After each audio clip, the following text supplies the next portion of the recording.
과학과 더 가까워지는 시간, 금요일엔 과학터치. 안녕하세요, 장혜주입니다. 금요일에 과학터치와 함께라면 과학이 더 즐겁고 재미나게 느껴지는데요. 오늘도 역시 실시간으로 진행되는 만큼 여러분들께서 강연 보시면서 궁금한 점 있으시면 댓글로 남겨주시면 되겠습니다. 오늘도 유익한 강연 들려주실 고재원 교수님 모셔보겠습니다. 안녕하세요, 교수님. 안녕하십니까. 네, 교수님 반갑습니다. 오늘 어떤 강연 준비해 주셨나요? 예, 제가 오늘 준비한 강연 제목은요, 정신질환의 원인 그리고 치유인데요. 네. 여러분들 잘 아시다시피 뇌는 굉장히 중요합니다. 그래서 뇌가 잘못되면은 여러 가지 문제점들이 생기죠. 그래서 아마 여러분들이 가장 와닿으실 게 뇌가 병이 생기면은 이제 각종 뇌 질환들이 생깁니다. 근데 이 뇌가 굉장히 복잡하기 때문에 어떻게 해서 뇌 질환이 생기는지를 아직 과학자들이나 사람들이 알지 못합니다. 그래서 이거를 우리가 해결해 보기 위해서 과학자들이 어떤 노력들을 해오고 있는지에 대해서 아주 조금 오늘 준비를 해왔습니다. 네, 오늘 그럼 강연 박수로 청해 들어보겠습니다. 교수님 준비해 주시면 됩니다. 네, 제가 오늘 준비한 내용은 정신질환의 원인 그리고 치유라는 제목의 주제를 가져왔습니다. 사실은 이제 먼저 고백을 좀 하자면 아직까지 과학자들은 이 정신질환의 원인을 정확하게 알지를 못하고 있고요. 당연히 원인을 알지 못하기 때문에 어떻게 치유하는 방법도 사실은 잘 알지 못하고 있습니다. 하지만 굉장히 중요한 우리 사회적으로 굉장히 중요한 이슈이고 또 과학자들도 굉장히 오랜 기간 동안 중요하게 생각하는 중요한 이슈이기 때문에 특히 저희 같이 뇌를 연구하는 신경과학자들이 이 정신질환의 원인을 규명하기 위해서 어떤 기초 연구들을 해오는지에 대해서 대중분들께 간단하게 소개를 드리고자 합니다. 이 뇌질환에 대해서는 전 세계적으로 굉장히 높은 인식을 하고 있습니다. 제가 가져온 한 예시는 이제 미국의 경우인데요.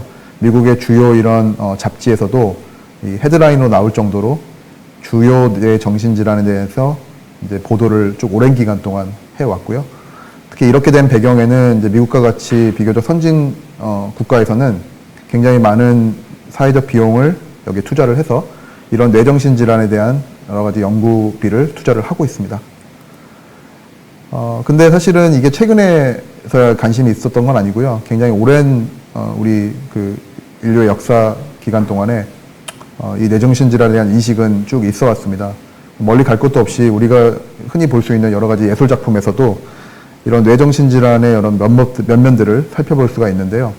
여러분들 잘 아시는 이 노르웨이의 굉장히 유명한 화가인 에드바르 뭉크 같은 경우에 잘 아시는 이 절규라는 작품을 잘 아실 겁니다. 이 절규라는 작품을 보시면은 이게 뭐 혹자의 말로는 뭉크 자신이라고 얘기를 하는데 뭉크가 이렇게 길을 막고 있습니다. 길을 막고 있고 그 다음에 굉장히 새빨갛게 표현한 하늘, 뭔가 굉장히 정신없는 그런 어떤 혼돈 상태를 이제 표현을 하고 있죠. 그래서 아마 본인이 어떤 절규가 하늘에서 들린다라고 표현을 스스로 했었는데 그거를 이제 막기 위해서 길을 이렇게 막고 있는 모습입니다. 그래서 어떻게 보면은 이게 자아상이기 때문에 혹시 뭉크가 어떤 여러 가지 정신적으로 문제가 있지 않았나라는 추측이 있었고 실제로 이 뭉크의 경우에는 오랜 기간 동안 불안장애를 앓고 있었습니다. 놀랍게도 이 뭉크의 가족사를 보면은 뭉크의 아버지도 정신질환으로 일찌감치 사망을 했고 또 어머니 같은 경우에도 결핵으로 일찍 이제 사망한 그런 상황이었기 때문에 뭉크가 어린 시절부터 굉장히 불우한 그런 환경에서 성장을 했고 그런 것들이 아마도 이 뭉크가 성장을 하면서 이런 것들에 정신적으로 영향을 주지 않았을까 생각합니다. 또한 이 19세기에 이 알몬드 가우티어라고 하는 프랑스 화가가 이제 표현한 그림인데요. 여기 그림에서 보시면은 한 9명 정도의 여성을 이제 표현을 하고 있는데 이 여성들이 전부 다 정신적으로 문제가 있었던 그런 사람들입니다. 그래서 그 사람들을 당시에 이제 묘사를 했는데 어떻게 보면 일종의 수용소 같은 그런 느낌의 그 당시 모습을 이제 상상하고 있는 것이죠. 실제로 이 그림을 보면은 그 당시에 이 사회가 이 정신질환자들을 어떻게 보고 있는지 잘 대변하고 있는 그런 아주 좋은 어떤 그림 작품입니다. 그런데 이게 예전에는 굉장히 부정적인 그런 이미지였다가 이제 언제부터인가 이제 실제로 우리 그 대중매체에 아주 자연스럽게 등장을 하면서 정신질환이 더 이상 우리하고 거리가 먼 것이 아니다라는 그런 어떤 인식을 주기 시작했는데요. 여기 지금 보시는 여러 가지 영화나 어떤 TV 드라마에서 주인공들이 어떤 정신질환을 앓고 있는 주인공이 이제 활약을 하면서 어떤 휴먼 드라마를 그리는 그런 어떤 매체들이 등장을 하기 시작했습니다.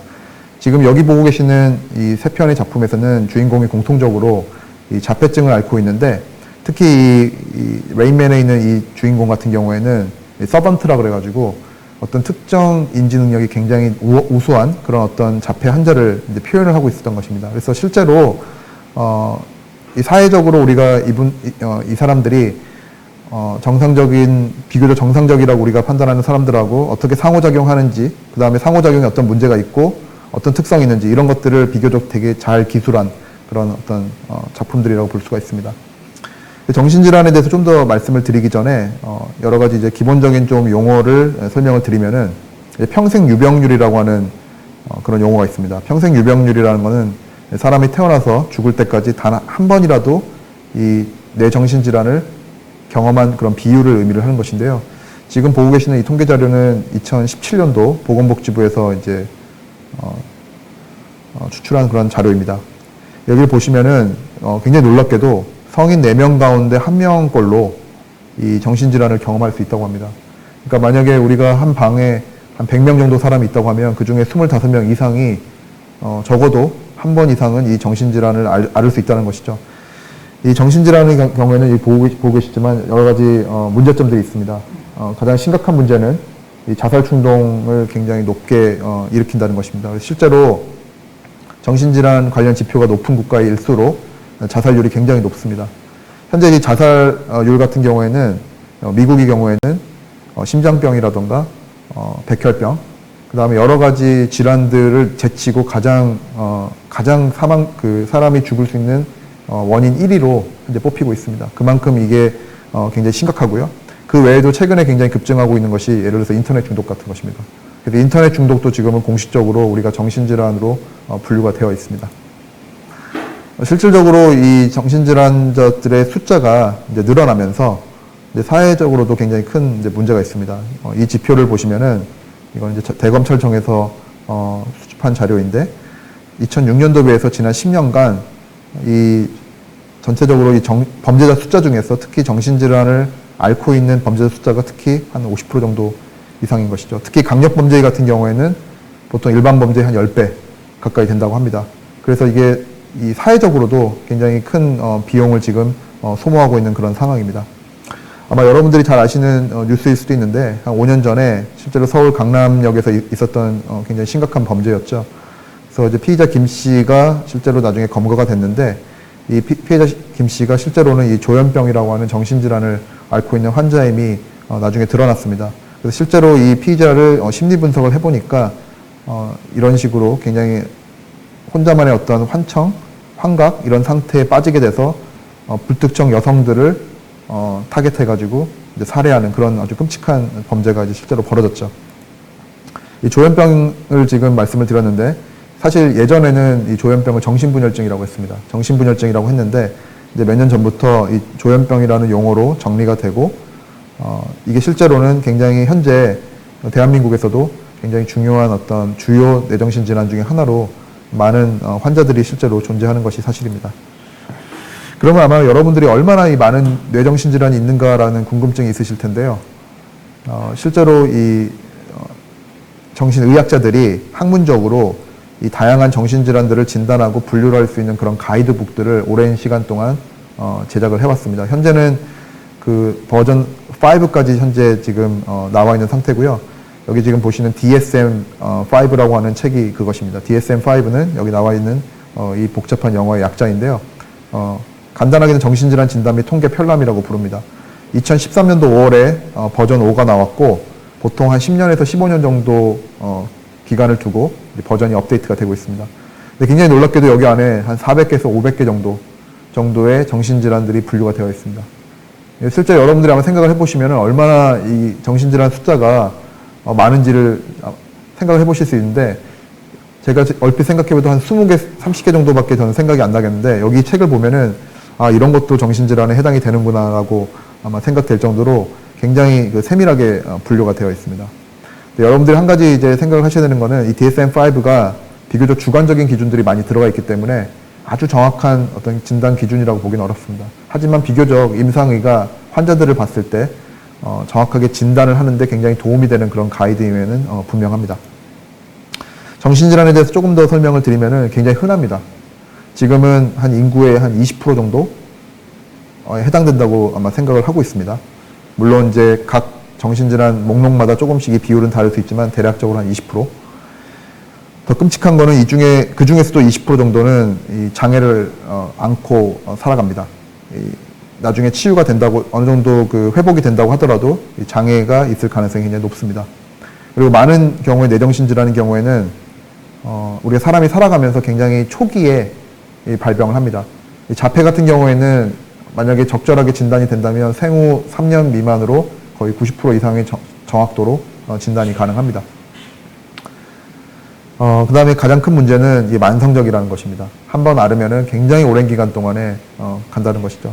그래서 이러한 어떤 정보를 갖고 있으면 결국에는 아마 여러분들이 이런 생각을 하실 수 있을 텐데, 이 정신질환 같은 경우에는 초기에 찾아가지고 진단을 하고 고치는 방법이 현재로서는 가장 최선이라는 생각을 아마 할 수 있을 겁니다. 그래서 우리가 지금 이 뇌정신질환에 대해서 얘기를 하는데 결국에는 이 정신질환이라는 거는 마음의 병이거든요. 그 마음의 병이라는 게 과연 무엇일까? 이게 실체가 무엇일까? 굉장히 이제 어려운 얘기죠. 그래서 마음의 병이 무엇일까라는 이제 고민을 오랫동안 과학자들이 해왔고, 결국에는 최근에는 이 마음의 병이라는 거는 결국에는 우리 뇌에 문제가 생겨서 생기는 뇌질환이라고 하는 것이 일반적인 이제 관점입니다. 뇌는 아마 여러분들, 저를 포함해서 여러분들 두개골 안에 있는 우리 몸에 있는 기관이죠. 보통 한 1,500g 정도 되는 굉장히 자그마한 어떻게 보면은 기관인데, 굉장히 중요합니다. 이게 없으면 여러분들이 지금 제가 말씀드리는 이 내용도 들으실 수가 없고요. 아마 여러분들의 생활 자체가 불가능할 것입니다. 지금 보고 계시는 이 뇌가 이제 우리 사람의 뇌를 이제 영상 이미지로 지금 보고 계시는데, 실제로 이 뇌를 들여다보면은 셀 수 없을 정도로 많은 숫자의 세포들이 그 안에 존재를 합니다. 여기 지금 이런 숫자가 표시가 되어 있지만 사실은 뭐 아무도 알 수가 없습니다. 정확한 숫자는. 천문학적인 숫자의 어떤 신경세포가 존재한다는 것만 말씀을 드리겠고요. 그 각각의 신경세포는 또 각각이 굉장히 복잡한 연결 패턴을 띠고 있습니다. 그래서 그걸 우리가 이제 시냅스라고 표현을 하고, 제가 조금 뒤에 다시 한번 다시 말씀을 드릴 텐데요. 굉장히 복잡한 연결 패턴으로 구성이 되어 있습니다. 그래서 우리가 왜 이 마음의 병, 정신질환을 치유하기가 어렵냐면 뇌가 그만큼 복잡하기 때문입니다. 뇌가 복잡하다는 건 우리가 뇌를 알아야지만, 어떻게 이 뇌가 작동하는지를 알아야지만 이 마음의 병을 고칠 수가 있는데, 너무 복잡하기 때문에 이걸 어떻게 이해를 해야 될 것인가라는 그 궁극적인 어려움이 있는 것이죠. 그래서 제가 이제 지금부터 말씀드릴 일부 내용은 아주 일부 그 신경과학 분야에서 하고 있는 연구 내용들입니다. 이 커넥토미스라고 하는 신규 학문이 있는데요. 이거는 방금 전 제가 말씀드린 신경세포들 간의 연결 패턴을 규명하고자 하는 그런 학문 체계를 우리가 커넥토미스라고 부르고요. 이게 굉장히 최근에 대두된 그런 용어입니다. 본격적으로 이 커넥토미스가 유행하게 된 거는 이 지지난 정부네요, 벌써. 2013년도에 미국의 그 버락 오바마 정부에서 휴먼 커넥텀 프로젝트라고 하는 것을 우리가 해보겠다 해서, 궁극적인 목표는 인간의 모든 커넥텀을 우리가 다 한번 풀어보겠다라는 굉장히 야심찬 그런 프로젝트를 미국에서 시작을 했고요. 같은 연도에 그 유럽연합에서도 비슷한 이름의 프로젝트를 이제 개시를 했습니다. 미국하고 EU 이외에도 뭐 중국이나 일본이나 특히 우리 대한민국에서도 비슷한 종류의 어떤 커넥텀 프로젝트들을 이제 개시를 해서 현재 이제 이루고 있는데요. 이미 지금 한 8년밖에 안 됐지만 굉장히 많은 성과들을 거두고 있습니다. 제가 커넥톰을 말씀드리는 이유는 지금 방금 전에 말씀드린 뇌정신질환이 어떤 특정 뇌 세포의 어떤 문제에 있다기보다는 어떤 그 뇌신경세포나 혹은 뇌신경세포 주변에 있는 다른 어떤 신경계 세포들 간의 연결 패턴에 문제가 생겼기 때문에 생기는 질환이 아니냐라는 인식이 최근에 굉장히 대두가 되고 있기 때문입니다. 그래서 이 커넥토미스의 중요성이 급증하고 있습니다. 굉장히 많은 뇌정신 질환이 있지만 그 중에서 하나, 아까 제가 앞에서 잠깐 말씀드린 조현병 같은 경우에는 현재 과학자들이 생각하는 경우는 지금 보시는 이걸 보시면은 굉장히 간단하게 지금 표현을 했지만, 지금 Y축 같은 경우에는 이거는 우리 시냅스의 숫자를 지금 표현을 하고 있고요. 이 지금 가려져 있지만 X축 같은 경우에는 우리 사람이 살아가면서 이제 나이입니다. 그래서 초기에 보시면은 정상적인 사람의 경우에는 이 흰색 그래프를 보시면은 시냅스 숫자가 어느 정도 유지가 되다가 점점 감소를 합니다. 점점 감소를 해도 우리가 어떤 사람이 살아가는 기본적인 어떤 능력에 크게 문제가 생기지 않고 살아가는 것이죠. 그 이유는 이제 사람들이 여기 지금 빨간색으로 표현한 요 선이 있는데 요 선 밑으로 내려가지 않기 때문입니다. 요 선 밑으로 내려가지 않기 때문에 우리가 인지 능력에 저하는 있을지언정 살아가는데 크게 이제 문제가 되지 않는 것이죠. 반면에 이 조현병 같은 걸 앓고 있는 사람들의 경우에는 비교적 어느 시기까지는 정상적인 이 조현병을 앓지 않는 사람들하고 비슷한 어떤 시냅스 숫자를 유지를 하고 있다가 어느 시점부터는 급속하게 감소를 합니다. 급속하게 감소를 해서 이 경우에는 이 빨간색 아래쪽으로 내려와 버리죠. 내려와 버리는데 실제로는 요 지금 제가 표시하고 있는 요 시기에 이제 이 조현병의 아주 전형적인 어떤 증상들이 보이게 됩니다. 그 증상이 어떤 식으로 나타나냐면 결국에는 사람의 경우에는 행동으로 나타나게 됩니다. 근데 우리가 사람의 경우에 행동으로 이미 표출이 되는 경우에는 다시 돌아가기가 어렵다는 거죠. 그러니까 우리 사람의 경우에는 행동으로 나타나는 경우는 가장 마지막에 이 사람이 정신질환 혹은 조현증을 앓고 있구나라는 것을 인식하는 것이죠. 그거는 앞에서 제가 말씀드린 초기 진단에 해당되지 않는 것이죠. 초기 진단이라는 것은 지금 여기 노란색으로 표시된 이런 시기에 이미 우리가 이 사람은 조현증을 앓을 가능성이 굉장히 높겠구나. 어떤 확률적인 수치로서 제시를 하고 이때부터 어떻게 치료를 할 것인가라고 우리가 구상을 해야 된다는 것이죠. 그래서 제가 지금 말씀드리는 거는 대부분의 뇌정신질환 같은 경우에는 초기에 이걸 진단하는 것이 굉장히 중요하다. 초기에 찾으면은 우리가 왜 잘못됐는지를 알게 되고 그 잘못된 것을 최대한 돌릴 수 있는 방법을 디자인을 해서 돌려보면 아마도 회복되지 않을까라는 기본적인 그런 아이디어입니다. 그럼 지금까지 그 의사들이나 우리 과학자들이 이 정신질환을 치료하기 위해서 어떤 노력들을 해왔는가라고 말씀을 드리면은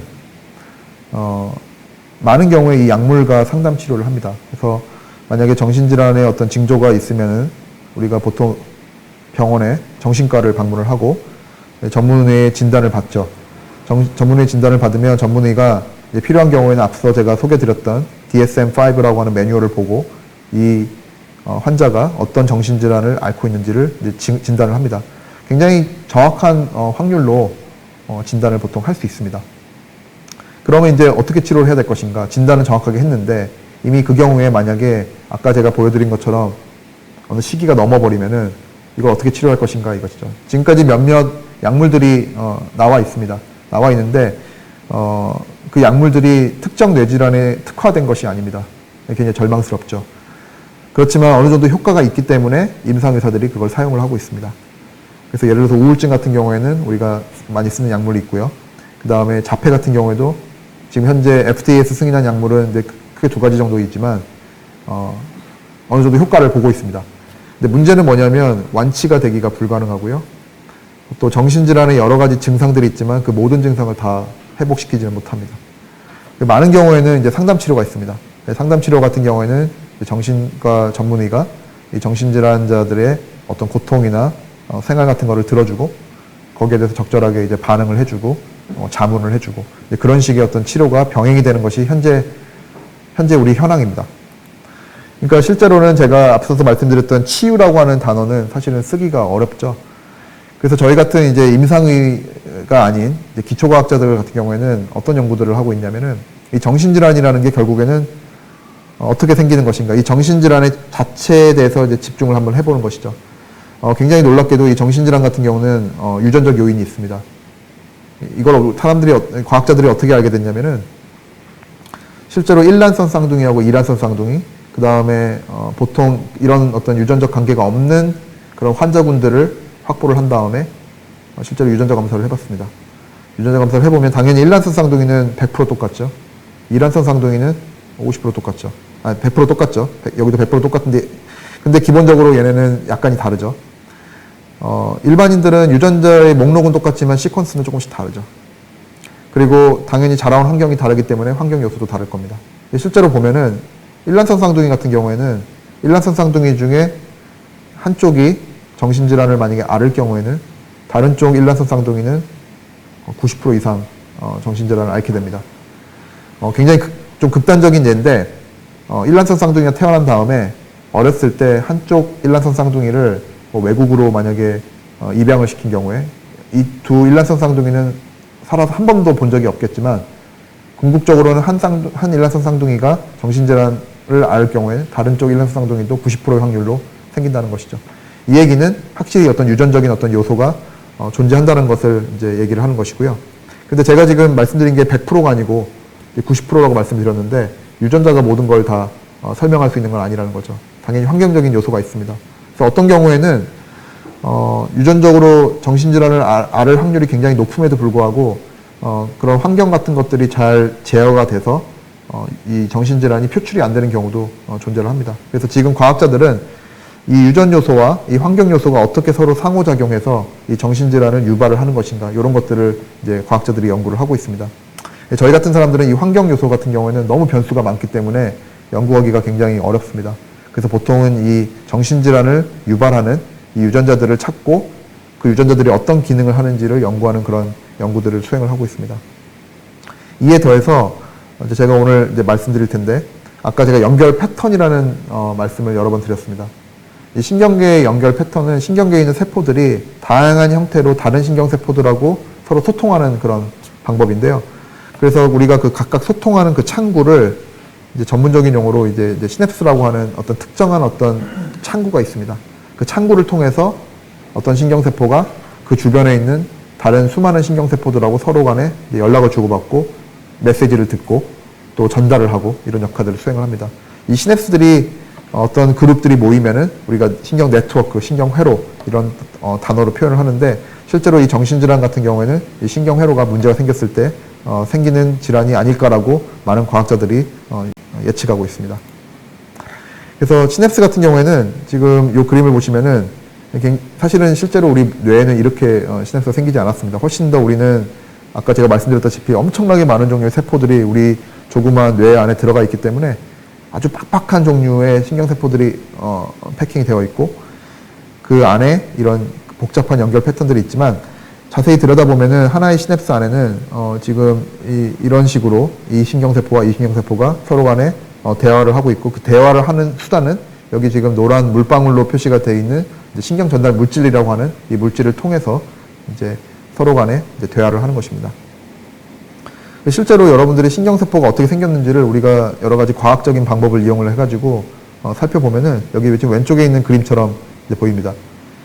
굉장히 뭐 어떻게 보실지는 모르겠지만 저는 굉장히 이게 지금 아름답게 생긴 신경세포로 보이는데요.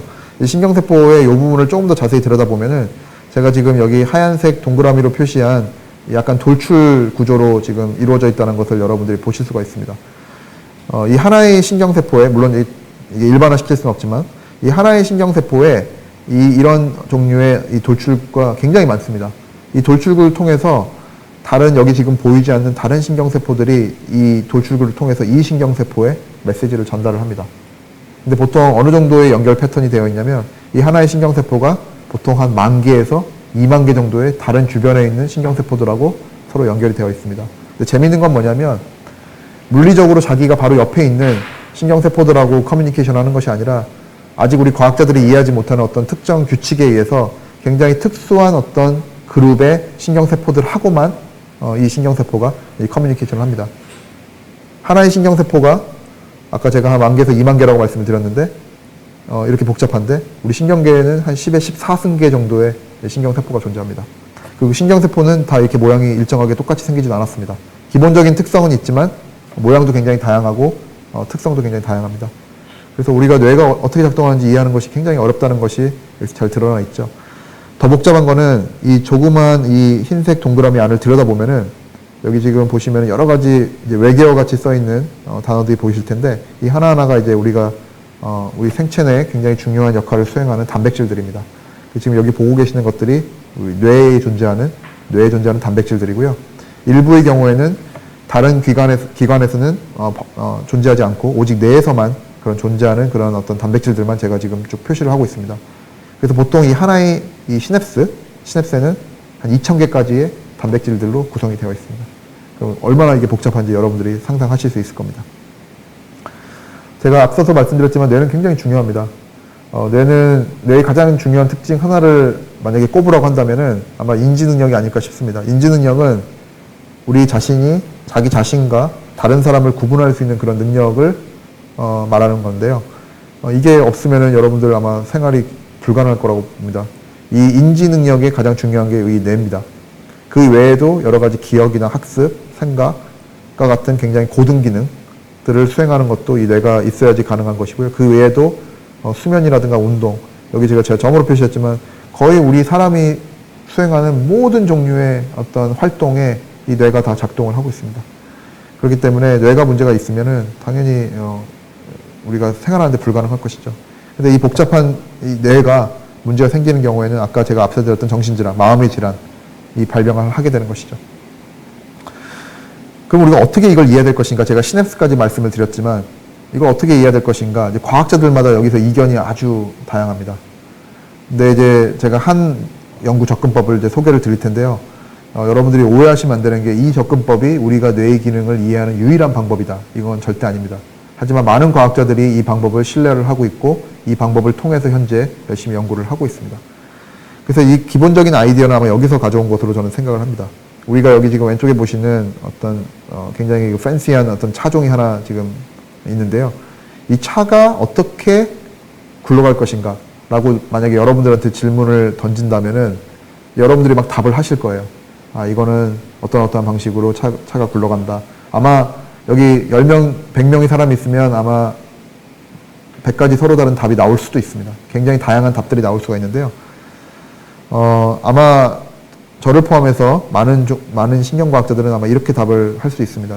실제로 이 차의 실제 부품들을 지금 보고 계시는데 이 부품들의 실제 사진입니다. 이 각각의 부품들을 다 펼쳐놓고 이 각각의 부품들이 어떠한 일을 하고 어떻게 작동하는지를 우리가 묘사함으로써 그것들을 한번 다 합쳐다 보면 어떤 이론이 생길 것이고 궁극적으로는 얘네들이 다 합쳐서 만드는 왼쪽과 같은 아주 멋있는 차가 작동을 하는 것을 이해할 수 있지 않을까라고 생각한다는 것이죠. 근데 이제 여러분들이 저도 포함해서 저는 사실 이 부품 하나하나가 뭔지 잘 모릅니다. 그러니까 당연히 이 방법으로는 지금 이 차가 어떻게 굴러가는지 저는 이해를 못하겠죠. 이해를 못하기 때문에 아직까지 어떻게 보면은 이걸 이해를 못한다고 볼 수가 있는데 궁극적으로 이게 뇌라고 한다면 뇌를 구성하는 다양한 종류의 신경세포 그리고 시냅스라고 보시면 될 것 같습니다. 근데 과학자들이 역시 마찬가지로 어떻게 보면은 이 전문가들 같은 경우는 이게 어떻게 작동하는지 다 알 겁니다. 근데 과학자들은 열심히 노력했음에도 불구하고 아직까지 이 뇌를 구성하는 이런 구성 성분들이 어떻게 기능하는지 아직 완전하게 우리가 이해를 하지 못하고 있는 것이죠. 제가 앞서 말씀드렸다시피 뇌 기능을 좀 더 안쪽으로 들여다보면은 신경회로가 있고 신경회로를 구성하는 단위를 좀 더 들여다보면은 우리가 시냅스라고 하는 단위로 이제 환원할 수가 있습니다. 그래서 이런 접근법을 우리가 보통 환원주의적 접근법이라고 많이 부릅니다. 그래서 제가 앞서도 말씀드렸다시피 이 각종 뇌 정신질환은 이 시냅스의 기능이 미묘하게 망가져서 생긴 것이다 라고 저는 이제 많은 과학자들이 주장을 한다는 것을 말씀드리고 싶고요. 근데 여러분들이 아마 앞서서 혹시 뭐 다른 강의를 통해서나 아마 여러분들이 이미 알고 계실 수도 있는데 여기 지금 나오는 치매나 헌팅턴병, 파킨슨병과 같은 퇴행성 뇌질환도 혹시 이게 시냅스의 기능하고 연관이 있을 것인가 하는 그런 궁금증을 갖고 계실 수 있습니다. 실제로 많은 과학자들이 뇌 정신질환 이외에도 이런 퇴행성 뇌질환조차도 굉장히 초기에 시냅스 기능이 미묘하게 망가져서 궁극적으로는 신경세포가 죽게 되고 그래서 결국에는 이런 퇴행성 뇌질환을 유발하는 것이 아닌가라고 생각을 하고 있습니다. 그래서 궁극적으로는 거의 모든 종류의 뇌 질환들이 이 시냅스의 기능이 망가져서 생기는 것이다라고 생각해도 사실 과언이 아닙니다. 그래서 이것을 우리가 좀 전문적인 용어로 시냅스 질환, 스냅토퍼시 이런 전문적인 어떤 용어로 지금 과학자들이 분류를 하고 연구를 하고 있습니다. 물론 이런 복잡한 뇌 정신질환을 다 증상이 다양하거든요. 그렇기 때문에 시냅스의 어떤 비슷한 형태로 문제가 생겼을 때 발생할 것이라고 아마 여러분들이 생각하지는 않으실 겁니다. 다 다른 형태로 시냅스 기능이 망가져서 생기는 것이겠죠. 그래서 우리 과학자들은 어떻게 시냅스 기능이 망가져서 이런 것들이 유발이 되는지 그런 것들을 연구를 하고 있습니다. 그래서 제가 앞서 말씀드렸던 이 시냅스의 단백질들을 보면 2000여 종의 단백질이 존재를 하는데요. 그러면 아마 여기서부터 시작을 하는 게 맞겠죠. 각각의 단백질들이 무엇이 있는지를 우리가 찾고 각각의 단백질이 어떻게 기능을 하는지 우리가 이해를 한다면은 궁극적으로 이 하나의 신경세포에서 이 복잡한 시냅스들이 어떻게 작동하는지를 이해를 할 수 있을 것이고 더 나아가서 이 신경세포와 한 10,000개에서 20,000개 정도의 다른 신경세포들이 서로 커뮤니케이션 할 수 있는 그 신경회로가 어떻게 작동하는지를 이해를 할 수 있을 것이고요. 그런 정보들이 다 모아지면은 우리 복잡한 뇌에 있는 신경세포들이 어떻게 작동하는지, 신경계가 어떻게 작동하는지 이제 이해를 할 수 있을 것이라고 이제 추측하는 것이 이제 맞겠죠. 그럼 이걸 어떻게 연구를 해야 될 것인가? 이것도 굉장히 과학자들마다 연구 접근 방법이 다양합니다. 가장 사실 과학자들이 많이 신뢰하는 방법 중에 하나가 여기 지금 소개해드리는 방법인데요. 지난 2007년도에 이 노벨 생리의학상을 수상한 이 마리오 카페키라고 하는 박사님이 계십니다. 이분이 개발한 그 연구 방법 중에 하나가 우리 그 개체 내에서 살아있는 동물에서 특정 유전자를 선택적으로 삭제시킬 수 있는 그런 기술이 있습니다. 그래서 그거를 우리가 이제 낙아웃이라는 표현을 이제 사용을 하는데요. 이 공로를 인정받으셔가지고 2007년도에 노벨상을 이제 수상을 하셨습니다. 그래서 이 기법을 이용을 해가지고 이 과학자들이 이 사람을 가지고 실험을 할 수는 없기 때문에 여러 가지 어떤 모델 동물을 우리가 도입을 하고 그 모델 동물에서 이 사람하고 유사한 그런 어떤 유전자들을 삭제하는 그런 그런 유전자가 삭제된 그런 동물들을 생산을 하고 그 생산된 동물을 대상으로 해서 여러 가지 연구들을 이제 수행을 하는 연구들을 해왔습니다. 제가 두 가지 예시를 보여드리는데요. 아까 제가 앞서 보여드렸던 이제 시냅스에 있는 단백질들 모식도인데요. 여기에 지금 여기 잠깐 다시 보여드리면은 여기 SHANK라고 부르는 이제 유전자가 있습니다. 이제 쉔크라고 하는 유전자인데 이 쉔크라는 유전자가 이제 삭제된 그런 생쥐를 만들면은 이 마우스 같은 경우는 굉장히 특이하게도 다른 생쥐들하고 잘 어울리지를 못합니다. 보통 생쥐 같은 경우에는 다른 생쥐가 들어오면은 자기가 처음 봤던 생쥐 같은 경우는 다가가가지고 이제 자기네들 나름대로 어떤 커뮤니케이션을 하거든요. 근데 이 쉔크 유전자가 낙아웃된, 삭제된 이런 생쥐 같은 경우에는 실제로 이런 사회적인 어떤 상호작용이 전혀 이루어지지 않는 걸 볼 수가 있습니다. 근데 왜 우리가 이거를 여러분들이 보시면은 이게 사회성이 떨어지니까 우리가 보통 자폐 같은 경우나 많은 종류의 정신질환 같은 경우에 정신질환을 앓고 있는 사람들의 경우에는 사회성 상호작용을 잘 못하기 때문에 이게 그럼 굉장히 중요한 어떤 모델이 아닐까라고 이제 생각할 수 있는데 사실 그거는 어폐가 있고요. 쉔크를 우리가 특별하게 얘기한 이유는 이제 과학자들이 이런 연구를 수행함과 동시에 여러 가지 그 정신질환자들을 대상으로 해서 시퀀스 그 사람들의 유전자 시퀀스를 한번 조사를 해보니까 실제로 자폐를 앓고 있는 그 사람들의 경우에는 이 쉔크 유전자의 돌연변이가 많은 경우를 이제 확인할 수가 있었습니다. 그래서 그런 정보들을 바탕으로 해서 과학자들이 이 쉔크라는 유전자를 낙아웃시킨 그런 생쥐를 만들어서 여러 가지 행동 실험을 수행을 해보니까 실제로 이런 특성이 나타난 것이죠. 이 행동 특성이 나타났기 때문에 아마도 이게 사람에서 이 유전자가 문제가 생겨서 생기는 자폐 환자들하고 증상이 비슷하지 않을까라고 예측을 하는 것인데요. 뭐 그럴 수도 있고 아닐 수도 있겠습니다. 근데 지금은 많은 과학자들이 이 마우스들을 제작을 해서 여러 가지 기초 연구들을 이제 수행을 하고 있습니다.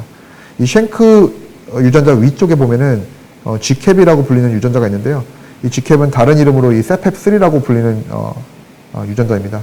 이 유전자를 낙아웃시키면은 방금 전에 보여드린 쉔크3 낙아웃 마우스하고 달리 굉장히 특이한 종류의 어떤 표현적인 특성이 나타납니다. 이 마우스 같은 경우에는 여기 지금 보고 계시는 이런 어떤 이 생쥐인데 생쥐 지금 목 아래쪽으로 지금 털들이 다 뜯겨져 나가는 것을 지금 보고 계실 수 있죠.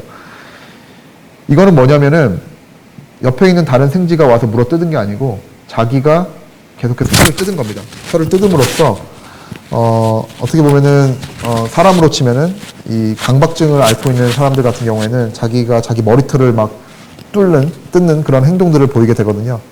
강박증세를 이제 어떻게 보면 표현을 동물 수준에서 한 것이라고 예측을 해볼 수 있죠. 아까 제가 앞서서 말씀드렸던 것하고 유사하게 이 강박증을 앓고 있는 어떤 환자군들을 모아서 우리가 역시 마찬가지로 유전자 시퀀스를 알아보면은 실제로 이 세펩3라고 하는 유전자의 돌연변이가 많이 발견이 되는 것을 이제 알 수가 있었습니다. 그래서 실제로 이 결과는 2007년도에 이제 네이처라고 하는 굉장히 저명 국제 학술지에 이제 보고가 되기도 했죠. 특이한 거는 여기 지금 오른쪽에서 보시는 것처럼 이 강박증 환자한테서 사용하는 실제 사람한테서 사용하는 약물을 이 동물한테 사용을 하면 유전적으로 문제가 있음에도 불구하고 이 털이 뜯기는 이 현상이 완전히 사라지는 것을 알 수가 있는 것이죠. 그래서 실제 이런 연구들을 통해서 우리가 어떻게 보면 유전자를 잘 타겟팅하여 적절한 동물 모델을 우리가 개발할 수가 있다면 그 동물 모델을 중심으로 해서 이 유전자가 어떻게 작동하는지를 이해할 수 있는 기본적인 어떤 플랫폼이 만들어지게 될 것이고, 그거를 바탕으로 해가지고 여러 가지 지금 현재 가능하지 않은 여러 가지 뇌정신 질환의 어떤 치유 약물들을 개발할 수 있지 않을까라고 이제 많은 과학자들이 이제 기대를 하는 것입니다. 그래서 실제적으로 우리 지금 과학자들이 갖고 있는 목표는 이런 겁니다. 특정 뇌정신 질환이 있으면은 이 뇌정신 질환을 유발하는 그런 다양한 유전적인 요소들을 우리가 찾고, 그 정보들을 바탕으로 해서 실질적으로는 여러 가지 동물 모델들을 만들고요. 이 여러 가지 윤리적인 이유로 사람을 대상으로 할 수가 없기 때문에 그 동물 모델이 있으면은 그걸 통해 가지고 여러 가지 기본적인 기초과학 연구를 이제 수행을 합니다. 그래서 지금 오른쪽에 보시는 이 연구가 기본적으로 저희 같은 이제 기초신경과학자들이 이제 담당하고 있는 영역이고요. 이 정보가 이제 굉장히 잘 확보가 되면은 이제 여기 녹색으로 표시한 이제 피지션 사이언티스트라고 해서 이제 임상 이제 의과학자들인데, 이분들하고 저희가 협업을 해서 이제 그 다음 단계로 나아가서 궁극적으로는 이제 어떤 치유 방법을 우리가 디자인할 수 있지 않을까라고 생각하고 있습니다. 한 과학자가 이 녹색과 빨간색의 모든 영역을 다 아울러서 연구하는 것은 이제 불가능하죠. 근데 실제로 지금 왜 이런 일들이 잘 이루어지지 않은 것인가라고 본다면, 실제적으로 여기에서 여기로 넘어오는 요 중간중간에도 지금 아직까지 많은 구멍들이 존재를 하고요. 또 여기도 마찬가지입니다. 근데 이제 많은 과학자들이 실수를 하는 것이, 여기서 알려진 일부 정보를 가지고 쉽게 여기 녹색으로 넘어가는 그런 경향들이 있거든요. 그렇기 때문에 실제적으로는 이 세라피릭스가 잘 이루어지지 않고 계속해서 이제 실패를 하는 것이죠. 혹시 이런 부분에 대해서 나중에 이제 질문을 주시면은 제가 좀 더 상세하게 설명을 드리도록 하겠습니다. 그래서 제가 오늘 말씀드리는 여러 가지 얘기들을 결국 종합을 해보면, 기초 신경과학 연구가 결국에는 뇌질환의 어떤 치유책을 개발하기 위해서는 필수다라는 말씀을 드리겠고요. 그래서 기본적으로 뇌질환 원인 유전자를 동정을 하고, 제가 앞서 말씀드린 이런 여러 가지 어떤 단계들을 건너뛰지 말고 하나씩 차분하게 우리가 넘어가는 것만이 궁극적으로는 이 개인 맞춤형 뇌정신 질환을 치유할 수 있는 단계로 갈 수 있는 유일한 방법이다라는 것이 제가 오늘 여러분들께 말씀드리는 유일한 메시지입니다. 제가 지금까지 한 40분 정도 발표를 했는데요. 제 발표는 여기까지 마치고요. 제가 근무하고 있는 여기 대구경북과학기술원 디지스트 같은 경우에는 신경과학 분야를 연구하는 전문 학과가 존재를 합니다. 그래서 아마도 저희는 이 대한민국의 신경과학의 메카로서 아마 저희가 자리매김 현재도 하고 있고 앞으로도 활동을 할 수 있을 것으로 큰 기대를 하고 있습니다. 혹시 더 궁금하신 점이 있으시면 여기 나와 있는 저희 실험실 홈페이지를 참고를 해주시고요. 지금까지 경청해 주셔서 대단히 감사합니다. 교수님 강연 너무 잘 들었습니다. 제가 또 관심 있는 분야기도 해서 더 집중해서 들었는데, 지금 이제 교수님께서 뇌인지과학 전공을 하시는 거잖아요. 교수로서 계시는 네. 거잖아요. 네. 근데 아까 이제 처음에 잠깐 저랑 이야기 나누셨을 때 이 학과 이름이 좀 많이 변경됐다, 이런 이야기를 해주셨었잖아요. 네. 네. 이 뇌인지과학 전공이라는 게 어떤 특성이 있는 건지, 어떻게 좀 이런 전공명이 좀 바뀌고 있는 건지, 그런 것도 좀 궁금하거든요. 네, 전공명은 사실 많이 바뀌진 않았고 한 번 바뀌었고요. 아, 네. 제가 기억하기로는 2015년도에 제가 디지스트에 부임하기 전에 아마 한 번 바뀌었던 걸로 알고 있고, 네. 그 전에는 아마 이름이 뇌과학과였습니다. 그러니까 뇌를 연구하는 이제 어떻게 보면 학과라고 볼 수가 있었는데, 아마 2015년도에 인지라는 아마 용어를 다시 집어넣어서 뇌인지 과학과 이렇게 바꾼 것 같은데, 아마도 제가 인지라는 용어를 아마 제가 말씀 잠깐 드렸는데, 아마도 심리학 연구나 어떻게 보면은 조금 더 이제 지금 전통적인 어떤 생물학 중심의 뇌과학에서 좀 탈피해서 어떤 이렇게 보면 융합 형태의 어떤 뇌과학을 좀 표방해 보자, 아마 이런 취지로 아마 이름을 바꾼 것 같은데요. 뭐 제가 봤을 때는 이름을 바꿔서 긍정적인 면도 당연히 있고요. 또 저희가 예상하지 못했던 그런 부분도 아마 있었던 것 같습니다. 그래서 제가 그거는 뭐 답을 알지 못하기 때문에 네. 예, 아마도 뇌과학의 어떤 기본적인 어떤 특성을 잘 표현을 하고 있다고 생각을 하는데, 결국에는 융합 연구입니다. 예, 융합 연구가 지금은 대세고, 아마 앞으로의 동향에도 당연히 반영이 될 것이라고 생각합니다. 근데 지금 말씀해주신 것처럼 융합 연구가 진짜 대세라는 말이 맞는 게, 네. 많은 교수님들께서도 이제 융합 관련한 이야기를 많이 해주셨었어요. 강연을 오셨을 때. 네. 근데 뇌인지 분야, 이 뇌과학 분야라는 곳도 이 융합이 굉장히 중요한 것 같은데, 아까 말씀해주셨던 것처럼 이제 시냅스 관련한 그 베이직 사이언티스트들의 어떤 연구가 지금 임상으로 넘어간 것들이 있는지 좀 궁금하거든요. 이렇게 융합이 돼서. 네, 실제로 그 많은 경우에 아마 우리 뭐 국내도 그렇고 국외는 더 활발할 것 같고요. 실제로 임상의들하고 기초의들하고 서로 협업해서 연구하는 것들이 굉장히 뭐 이거는 뭐 최근 일은 아니고 네. 굉장히 오랫동안 진행이 되어 왔고요. 또 아마 우리나라에서도 점점 그렇게 되고 있는데 실제로 환자를 보고 계시는 의사 선생님들이 본인이 또 기초 연구도 일부 수행을 합니다. 그래서 본인이 연구한 연구 결과를 실제로 본인이 실제로 보고 있는 환자들의 적용을 해보거나 아마 적용을 실제로 아마 해보는 건 불가능할 겁니다. 아직까지 이유는 약물이 없기 때문에. 하지만 임상 정보와 기초 과학 정보를 아마 본인이 다 들여다볼 수가 있기 때문에 아마도 지금까지 우리가 기본적인 어떤 신경과학 분야에서는 볼 수 없었던 그런 시각 같은 것들을 이제 만들어낼 수가 있겠죠. 근데 문제는 뭐냐면 이제 뭐 당연히 예상하시겠지만 제대로 하는 게 사실 쉽지가 않아요. 하나만 하는 것도 굉장히 어렵기 때문에 둘 다 잘하기는 굉장히 쉽지가 않거든요. 그래서 실제로 미국 같은 경우에도 제가 일했던 곳도 제가 일했던 보스도 아마 실제로는 원래는 이제 임상 경험이 있으셨던 분인데 지금은 그런 걸 전혀 안 하시고 이제 기초 연구만 하시거든요. 그래서 근데 실제로는 이제 보통 의과대학에서 소속이 되어 있기 때문에 그런 정보들을 취하는 게 그렇게 어렵지는 않고 아마 굉장히 밀접하게 협업을 하는 것으로 저는 알고 있고요. 국내도 아마 그런 것으로 제가 알고 있습니다. 그러니까 한 분이 이렇게 두 분야를 다 잘해서 스스로 이렇게 융합을 할 수 있으면 좋겠지만 그게 네. 사실상 어렵기는 하니까 2인 네. 1조처럼 이렇게 딱 맞게 움직이면 제일 좋기는 하겠네요. 예, 뭐 지금 말씀드렸던 임상뿐만 아니라 뭐 공학이라던가 네. 또 다양한 분야에서도 뇌과학이나 뇌공학을 하시기 때문에 여러 분야에 있는 이제 과학자들이나 공학자들이 모여가지고 이 뇌라는 게 어떻게 작동하는지를 이해하는 다양한 방법들이 있습니다. 제가 오늘 말씀드렸던 거는 지극히 생물학자의 관점에서 뇌를 들여다보는 어떤 한 방법을 제가 소개를 드린 거고요. 이게 유일한 방법은 절대 아닙니다. 네. 이 질문들을 또 남겨주셨는데, 뇌 손상을 입게 되면 완전한 회복이라는 건 없는 건지 궁금하시대요. 뇌가 손상이 됐다라는 거는 결국에는 이제 이렇게 생각해 볼 수가 있을 것 같습니다. 뇌 신경세포가 아예 죽어서 없어지는 그런 경우도 손상으로 볼 수가 있고 네. 신경세포들이나 이런 것들은 멀리서 봤을 때 멀쩡한데 아까 제가 잠깐 설명드렸던 연결 패턴 같은 것들이 아주 미묘하게 잘못된 네. 문제가 생기는 경우도 있는데 우리가 전자의 경우에는 아마도 이미 세포가 죽었으면은 방법은 세포를 다시 살리면 되잖아요. 네. 그러니까 한 가지 사람들이 생각하는 거는 세포 치료제 같은 걸 도입을 해서 다시 죽었던 세포하고 비슷한 세포들을 다시 도입을 하는 것이죠.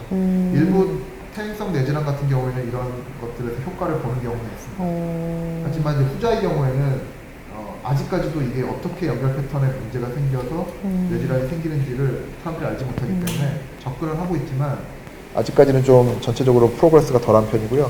근데 지금 질문 주신 분은 아마 치유를 말씀하신 것 같은데 치유는 우리가 원래대로 다시 돌아가는 거잖아요. 네. 아직까지 제가 알기로는 완전히 그렇게 돌아간 예는 저는 들어본 적이 없는 것 같습니다. 그렇군요. 다만 우리가 어느 정도 그 퀄리티 있는 삶을 살아갈 수 있을 정도로 돌리는 거는 저는 충분히 가능할 것이라고 보고요. 네, 그거를 위해서 아마 지금 우리가 이런 노력을 하는 것이라고 저는 생각을 합니다. 그렇군요. 이제 그냥 눈에 보이는 상처 같은 외상이라고 해야 맞습니다. 될까요? 네, 그런 그렇게 이해하시면 될 것 것들을 같습니다. 네. 그런 것들을 이제 뭐 저희가 흔히 연고 발라주면 새살이 그렇죠. 돋는 그렇죠. 느낌이 있잖아요. 그런 것처럼 이제 뇌 분야도 우리 조금 새살이 돋는 것까지는 아니더라도 일상적인 생활이 가능할 정도의 회복까지는 가능하다라는 말씀을 해주시는 거죠. 그렇죠. 뇌 같은 경우에는 기본적으로 한번 없어지면 다시는 생기지 않는다라는 그런 개념을 갖고 있었는데 그런 네. 도그마도 뭐 오래전에 깨졌고 그런데 여전히 이 어느 시기가 지나면은 다시 원래대로 회복하는 것에 대한 저항이 사실 하는 그런 기작들이 우리 뇌에 있거든요. 네. 그래서 그것들이 왜 생기는지를 우리가 이해를 하고 또 그거를 우리가 잘 이해를 해서 걔네들을 타겟해가지고 돌려주면은 되지 않을까라고 생각을 하는데 이게 쉽지는 않은 게 또 네. 그렇게 함으로써 여러 가지 우리가 예상하지 못했던 그런 부작용들이 생길 수가 있거든요. 그래서 실제로 이게 우리가 치료제나 사람한테 적용되기 전에는 굉장히 많은 종류의 검증 작업이나 시간이 필요한데 예를 들어서 동물에서는 잘 작동해도 그렇죠. 사람으로 경우에는 안 되는 경우가 허다하거든요. 네. 근데 신중하고 또 윤리적인 이슈들도 있기 때문에 조심스럽게 접근해야 될 이슈는 맞습니다. 네. 또 질문을 주셨는데 정신질환의 유전적 또는 사회환경적 어느 부분이 더 강하다고 할 수 있을까요? 라는 질문을 주셨어요. 제 생각에는 유전이 무조건 중요하다고 보기는 어렵고요. 네. 아까 제가 잠깐 말씀드렸다시피 유전적인 요인이 있는 것은 뭐 그거는 많은 과학자들이 의심하지 않는 것 같습니다. 유전적 요소는 있기 때문에 일단은 유전적 요소가 더 강하다고 저는 개인적으로 생각을 하지만 유전적 요소가 똑같이 동일하게 있어도 어떤 환경에서 어떻게 내가 노력을 하느냐. 예를 들자면은 내가 운동을 열심히 하고 책을 열심히 읽고 해서 내 기능을 굉장히 활발하게 만들어주고 내가 좀 건강한 삶을 살고 예를 들어서 남자들 같은 경우 여자들 같은 경우 성인 경우에는 술도 많이 마시지 않습니까? 네. 술도 마시지 않고 여러 가지 좀 자기 신체를 건강하게 위한 그런 노력들을 하면은 그게 다 뇌에 아주 긍정적인 영향을 주거든요. 근데 그렇게 되면은 비록 내가 어떤 질환을 앓고 있는 유전자가 있어도 정신질환이 생기지 않을 가능성도 있죠. 그래서 뭐가 딱 아마 지금 질문하신 거는 뭐 몇 퍼센트 네. 이런 거를 아마 생각하셨던 것 같은데 그렇게 딱 뭐라고 얘기하기는 어려울 것 같지만 둘 다 중요하지만 제가 봤을 때는 유전적인 거는 극복하기가 어렵잖아요. 네. 이거는 자기가 태어나면서부터 갖고 있는 거기 때문에 그래서 아마도 환경적인 요소를 내가 열심히 해서 바꾸는 쪽으로 하면은 뇌질환에 걸리지 않을 가능성이 높지 않을까 생각합니다. 그러니까 유전적으로 좀 뇌질환에 걸릴 그런 유전자가 있다고 하더라도 그거를 피해갈 수 있게끔 이제 후천적으로 좀 노력을 하는 게 어떻겠냐 말씀을 해주신 것 같아요. 그렇죠. 네. 근데 그게 가능하려면 자기가 네. 초기에 이제 진단을 해가지고 그런 것들이 있는 정보를 알아야 되는데 사실상 그게 현실적으로 어렵지 않습니까? 네. 어렵기 때문에 현실적인 방안은 아니지만 자기가 저도 저 같은 경우는 그래요. 저한테 만약에 어떤 특정 뇌정신 질환을 앓을 확률을 알고 싶지 않느냐. 네. 근데 어떠세요? 그걸 알고 싶으세요? 저는 알고 싶지 않을 것 같아요. 저 모르고 싶어요. 네, 저도 알고 싶지 않을 것 같아요. 그거는 우리가 그 다른 병하고도 마찬가지예요. 우리 암도 그렇고 네. 내가 뭐 신체 검사를 받을 때 그 정보를 알 수가 있잖아요. 그렇죠. 그럼 이제 퍼센티지로 나오지 않습니까? 네. 그 정보가 아주 정확한 건 아니거든요. 네. 근데 그 정보가 높으면 내가 조심하잖아요. 그렇죠. 그런 개념으로 아마 이것도 이해를 하시면 되는데 이 뇌정신질환 같은 경우는 사실 그렇게 정확하게 알 수 있는 진단 방법이 아직은 없죠. 유전자 검사를 통해서는 알 수가 없는. 우리가 아까 말씀드렸던 여러 가지 시퀀스 연구를 해보면은 이런 유전자들이 특정 뇌정신질환하고 관련성이 있다라고 하는 네. 정보는 정보는 있는데 이게 예를 들어서 우리 지금 이 방에 있는 한 100명이 있으면 네. 100명이 만약에 다 자폐라고 하면은 100명의 유전자 패턴이 다 달라요. 그 중에서 일부는 겹치기도 하고 많이 빈도수가 높은 것도 있겠지만 무조건 이 유전자는 있어야 돼. 이게 아닙니다. 네, 그렇기 때문에 이게 어렵거든요. 더. 다른 병하고는 좀 달라요. 그래서 그렇군요. 아주 단순하게 뭐라고 얘기할 수 있는 그런 상황은 아닙니다. 뇌는 굉장히 복잡한 거군요. 네, 그게 핵심입니다. 네, 복잡한 게. 네, 또 질문을 주셨는데 옥곡초에 우리 학생이 질문을 주셨어요. 정신질환이 아직까지는 고칠 방법이 없다고 하셨는데 그렇다면 정신질환을 기억이식 칩이나 다른 기술들을 이용해서 미래에는 완전한 회복이 가능할 수 있을 것이라고 생각하시나요? 하고 교수님 의견을 또 여쭤봐 주셨어요. 저는 현재 이제 오늘 제가 강의를 드린 2021년 7월 2일 기준으로는 사실은 요망하다고 느껴지거든요. 그런데 사실은 이 과학이라는 게 우리가 장담할 수가 없는 게, 네. 예를 들어서 제가 10년 전에 제가 처음 이제 제 실험실을 차리고 이제 실험실을 꾸렸을 때, 지금 10년 뒤에 우리 신경과학이 이렇게 발전을 했을까라고 생각을 해보면 전혀 예측을 못 했거든요. 이렇게. 그러니까 항상 예측보다 더 빨리 발전하고 또 예상하지 못한 방향으로 이게 발전이 되는 게 이 과학의 묘미인 것 같아요. 그래서 아마도 지금 질문하신 분 얘기처럼 어느 순간 갑자기 뿅 하고 이게 나올 수도 있을 것 같아요. 그러니까 이게 제가 이런 비유를 좀 좋아하는데 이게 앞이 잘 보이지 않으니까 네. 이게 우리가 마라톤 같은 걸 달리면 굉장히 길잖아요. 네. 42.195km를 달리는데 언제 끝나나. 그렇죠. 내가 한 10km 달리면 아직 30km 남았네 이렇게 생각할 수 있는데 이거는 어느 순간 달리다 보면은 앞에 결승선이 있을 수도 있어요.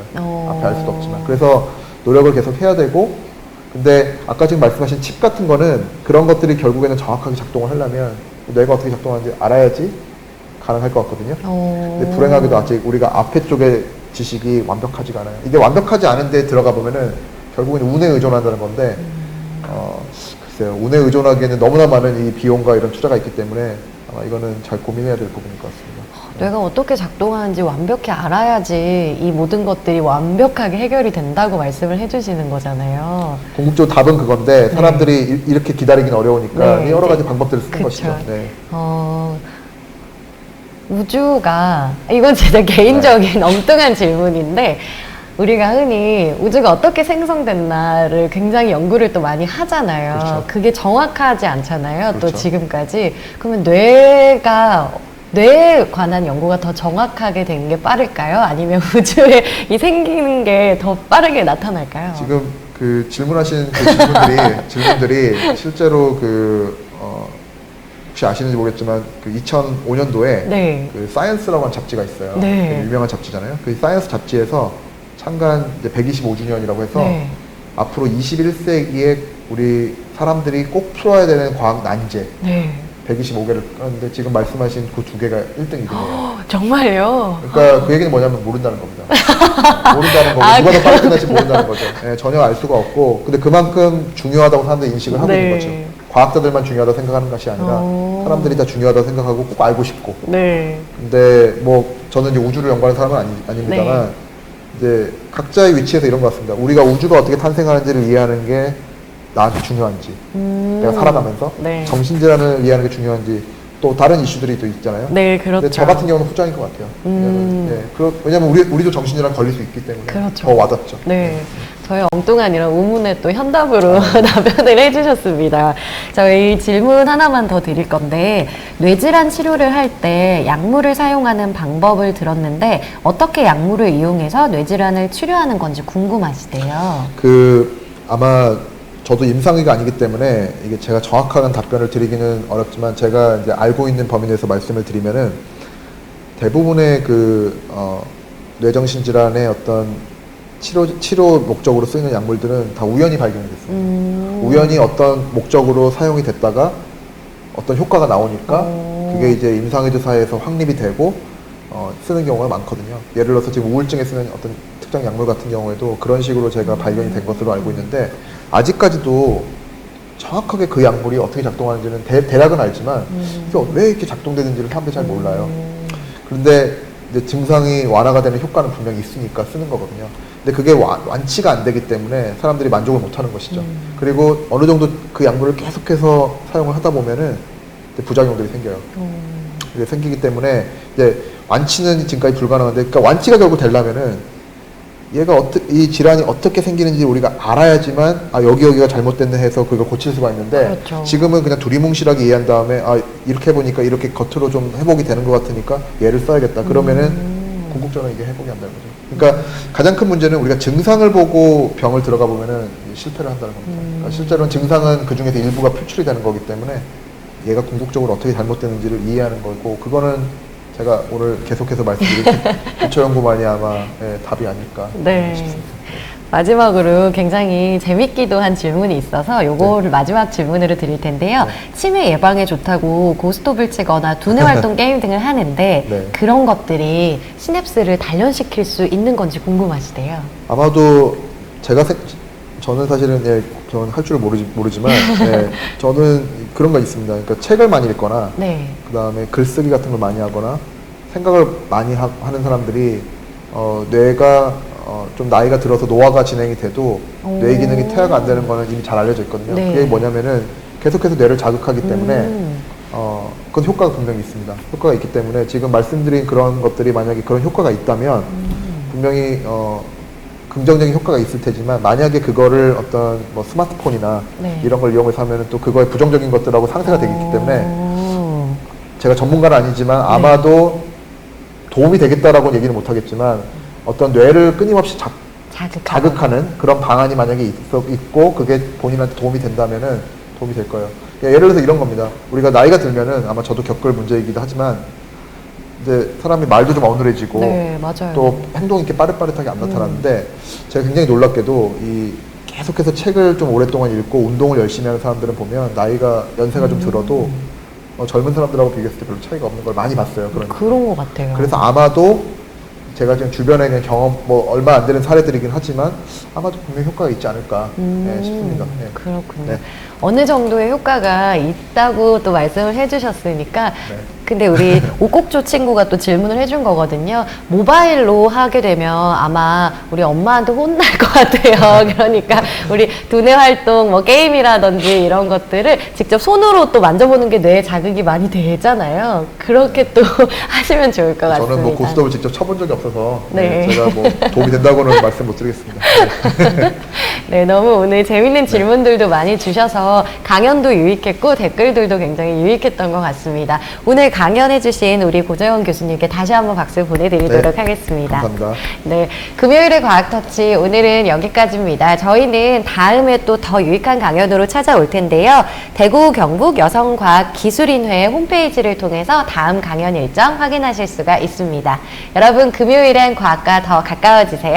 저희는 다음 강연으로 돌아오겠습니다. 고맙습니다.